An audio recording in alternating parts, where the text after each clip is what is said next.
ini atas izin Allah yang telah menetapkan segala waktu kita saya bisa hadir di shelter FKMPU ini dalam rangka halal bihalal dan ngobrol-ngobrol. Ngopi santai.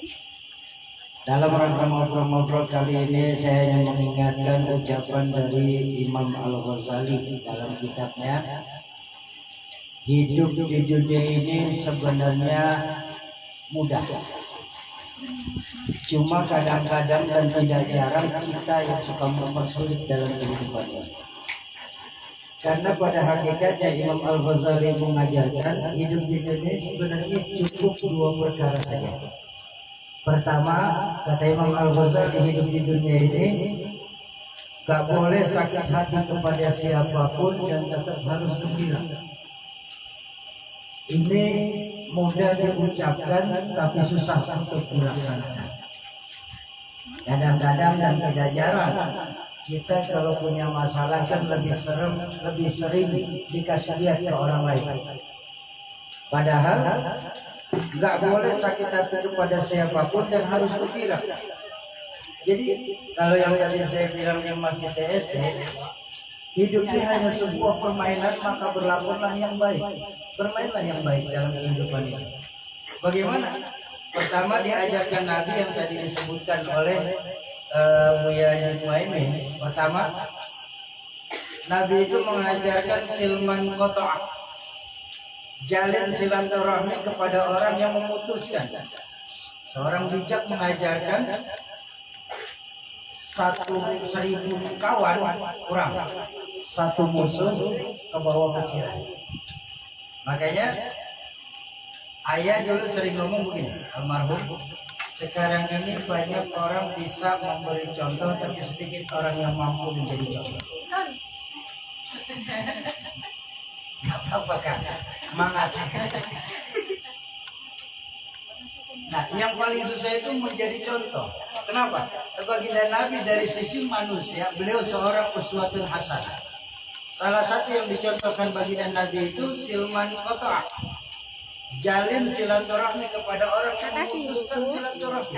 Bayangkan, Nabi kepada orang yang memutuskan silaturahmi saja harus dijalin, apalagi kira-kira yang tidak putus silaturahmi.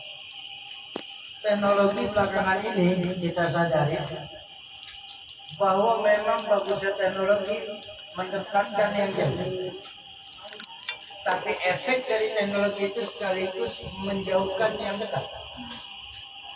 Contoh, dulu ketika masih muda, masih kecil, atau dulu tahun 90-an, syarat menghibah itu nggak perlu ada orang. Kenapa? Kalau ada orangnya mesti padu, mesti berantem. Betul kan?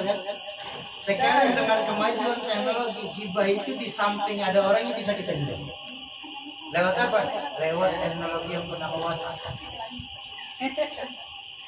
Saya nggak senang sama sebelah saya. Saya omongin saja ke Umi, saya nggak senang sama yang sebelah, selesai. Iya. Itu boleh. Teknologi sekarang ini macam pisau. Pisau itu tergantung siapa yang pegang. Pisau kalau yang megang Umi Nisa, Umi Sufi, itu yang paling berat leher ayam yang dipotong. Tapi kalau yang pegangnya orang jahat, jangankan leher ayam, leher temennya bisa dipotong. Nah, teknologi itu justru untuk menceria, bahkan tabassamuka fi wajhi akhika kal sadaqah. Senyummu di hadapan saudaramu bagian dari sedekah. Coba. Betapa mudahnya Islam karena kita yang membuat susah dalam kehidupan kita. Nah, jadi dalam silaturahmi ini sangat dibutuhkan untuk di era yang boleh dibilang sekarang ini min akhir saat, sudah akhir zaman, di mana sekarang ini secara harta Allah lagi buka habis-habisan. Ya. Nah, makanya saya berharap lewat FKM ini mampu sebagai media untuk menjalin lagi, menyambung lagi silaturahmi yang sempat terputus.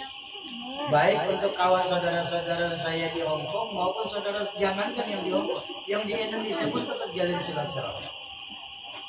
Karena ini yang diajarkan sama Nabi. Sekarang ini putusnya silaturahmi. Makanya saya minta maaf sebelumnya. Saya teringat sebuah hadis baginda Rasulullah Sallallahu Alaihi Wasallam. Beliau pernah mengajarkan, saya di zamanun ala ummati la yabqa minal Islam illa ismu, wa la yabqa minal Quran illa rasmu. Akan datang nanti zamannya di tengah umatku ini di mana Islam cuma dikenal sebatas cerita. Ini loh kita sekarang Islam. Kita Islam ini cuma menang secara kuantitas, tapi kita kalah secara kualitas. Pada dasarnya, baik di Indonesia maupun di Hong Kong. Coba. Dengan menjamurnya majelis-majelis yang ada sekarang ini, justru sangat dirasakan nilai silaturahminya tidak ada. Kita lebih mementingkan kepentingan organisasi daripada kepentingan umat. Kemana nilai ukhuwah Islamnya yang diajarkan baginda Nabi? Kemana nilai-nilai ukhuwah Islamnya yang masuk dalam ADART dari FKMPU ini sendiri? Menjalin ukhuwah Islamnya. Sementara saat ini nilai-nilai ukhuwah Islamnya cuma sebatas slogan saja. Tapi konteksnya nyatanya hari ini, kadang-kadang kita sama kawan sendiri kesel, kita bantu. Ini kan kita sekarang begitu zamannya. Macam seekor monyet ngambil anggur. Pernah dengar ceritanya? Boleh saya cerita dikit? Ada seekor monyet, satu hari lagi jalan di hutan, dia melihat pohon anggur. Dia ambil gak dapat apa. Dia lompat gak dapat, dia panjat kepleset lagi, dia lompat lagi gak dapat. Karena kesel akhirnya nih monyet teriak kemana-mana sambil jalan menggerutu. Ngedumel kalau bahasa Jakarta bilang. Apa kalau bisa? Gerundel. Gerundel. Gerundel. Ini jalan kemana-mana gerundel. Gerundelnya apa? Anggur pahit, anggur asam, anggur pahit, anggur asam, anggur kecut. Cuma lantaran dia nggak bisa untuk ambil anggur. Jadi kita gini. Kadang-kadang kita nggak suka sama satu orang, kita bawa satu organisasi untuk nggak suka sama orang itu sendiri. Lalu kemana nilai ukhuwah Islamnya kita? Padahal Panglima Besar Jenderal Sudirman, pahlawan nasional kita, pernah mengajarkan kalau kita mau menang kita harus kuat. Kalau kita mau kuat, kita harus bisa besar. Kalau mau besar, kita harus bisa bersatu. Tapi nggak mungkin kita bisa bersatu tanpa ada jalinan silaturahmi di antara kita. Angka silaturahmi saat ini dengan kemajuan teknologi, suka atau tidak suka sudah mulai langka dan mahal. Jadi saya berharap dengan FKMPU ini, jalinan-jalinan silaturahmi yang sempat tercerai-berai akan dikembalikan dengan harmonis di Hong Kong ini terutama. Insya. Lalu yang kedua, diajarkan oleh baginda Nabi ini, akhir zaman itu la yabqa minal Quran illa rasmu. Quran itu hanya dikenal sebatas tulisannya saja. Bahkan saya minta maaf, kehabisan dunia. Saya 3 tahun belakangan ini jalan dengan sebuah organisasi di Indonesia. Safar tentang bagaimana cara menghidupkan Al-Quran. Saya punya guru Al-Mukarram Kiai Syarif Rahmat. Beliau pernah bikin semacam studi tentang bagaimana kehidupan Al-Quran di Indonesia itu sendiri, di negeri kelahiran kita, yang mayoritas banyak orang Islam.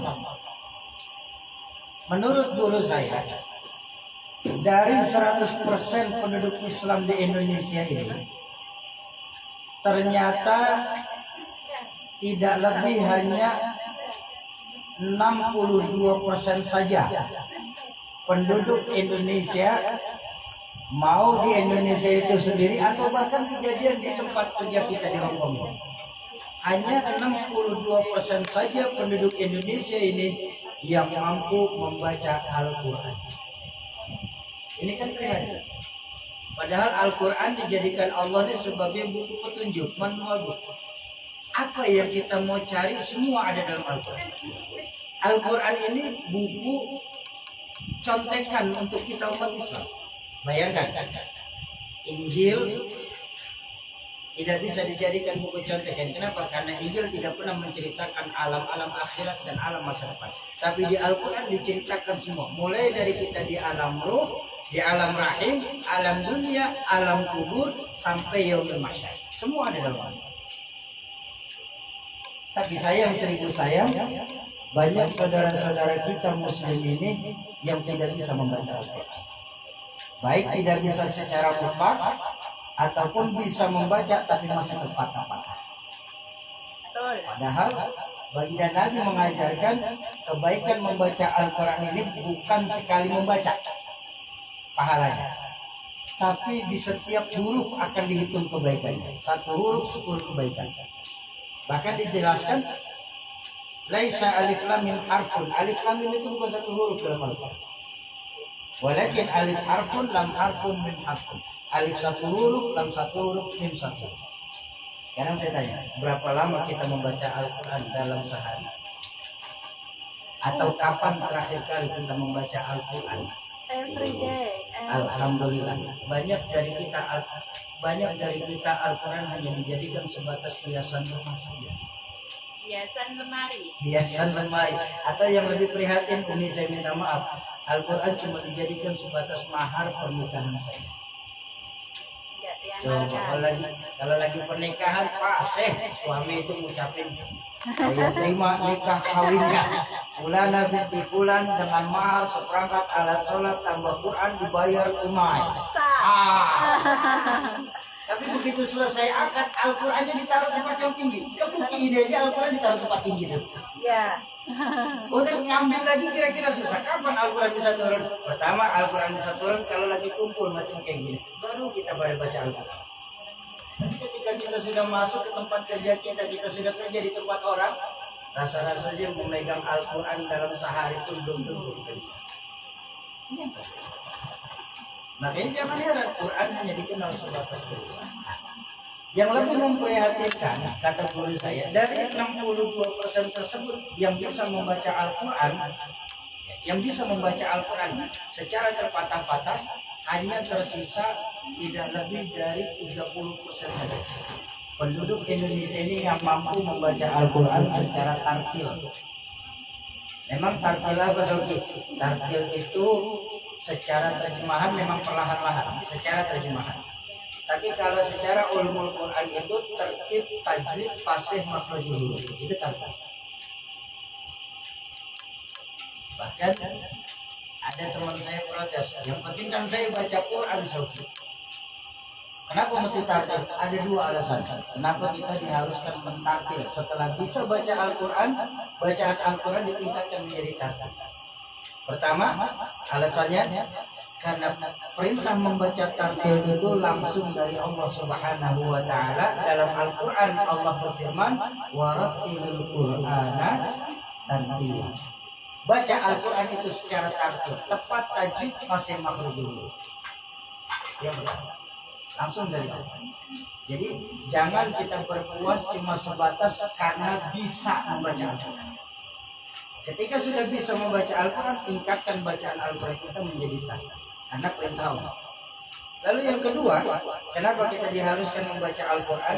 Ini dari sisi bahasa. Seperti yang kita paham, 98% bahasa yang tertulis dalam Al-Quran merupakan bahasa Arab. Bahayanya bahasa Arab beda dengan bahasa-bahasa lain. Bahasa Arab itu salah pengucapan bisa mengakibatkan salah arti. Contoh saja, contoh. Nama saya yang diberikan orang tua saya itu Syauqi. Terdiri dari huruf Shin, Waw, Qaf, dan Ya. Kalau tepat pengucapan nama saya mengandung doa kerinduan. Wow. Jadi judul lagu itu. Tapi banyak teman-teman saya, termasuk tadi ibu-ibu di masjid TSD, manggil saya Sauki, pakai sin. Kalau memang itu terjadi manggil saya Sauki, sudah beda arti. Apa artinya? Pasar.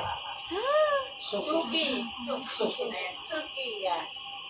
Atau ketika orang manggil saya dengan nama Syauki, benar shin tapi belakangnya kaf, itu sudah beda arti lagi. Apa jadinya? Gurih. Gurih. Satu nama tapi karena salah pelafazan menyebabkan salah arti. Atau ada lagi kul di bahasa Quran, kul dengan kul itu jauh berbeda. Kul dalam Al-Ikhlas artinya katakan, Ya. tapi ketika kul kita baca jadinya makan. Ya aku makan. Makanya saya minta maaf. Cara ya mungkin buat yomi saya di sini, buat kakak-kakak saya di sini yang sudah lama, mungkin sudah lupa Indonesia kayak gimana. Tapi di Indonesia itu pola belajar Al-Quran saja sudah mulai berubah. Dulu saya belajar Al-Quran pertama kali itu metodenya Baghdad. Sekarang anak-anak kita itu metodenya Iqra. Iya. Apa salah? Enggak.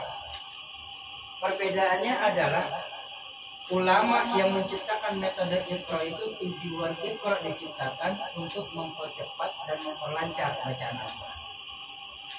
Tapi kalau untuk belajar Al-Quran yang memang dari nol baru belajar Iqra, ini bahaya. Bahayanya kenapa? Sadar atau tidak sadar, satu huruf dalam dua huruf dalam hijaiyah sudah mulai hilang.